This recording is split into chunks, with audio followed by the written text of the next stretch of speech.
আজ থেকে শুরু হচ্ছে পাকিস্তান সুপার লিগ পিএসএল এর দশম আসর। রাতে উদ্বোধনী ম্যাচে ইসলামী ইউনাইটেডের মুখোমুখি হবে রিশাদের লাহোর কালান্দার্স।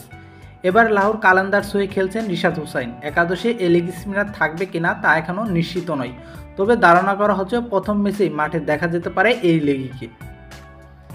এদিকে নেটে তার স্পিনে লাহোরের ব্যাটারদের ভালো চ্যালেঞ্জেই পড়তে দেখা গেছে। দুইবার সতীর্থ ব্যাটারকে ভুল করতেও দেখা গেছে তাকে।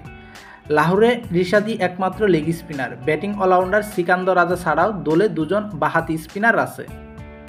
রাসেল ডোমিঙ্গো লাহোরের কোচ বলে কিছুটা সুবিধা পেতে পারে রিশাদ।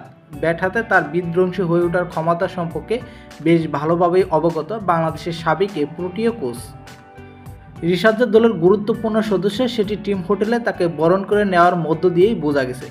দলের অধিনায়ক শাহিন শাহ আফ্রিদি ও সিকান্দর রাজাকে নিয়ে মাঝরাতে রিশাদের হোটেল রুমে দেখা করতে আসেন লাহোর কালান্দার্সের মালিক সামিদ রানা। উল্লেখ্য যে এবার পিএসএলে থাকা বাকি দুই বাংলাদেশি হলেন লিটন কুমার দাস ও নাহিদ রানা।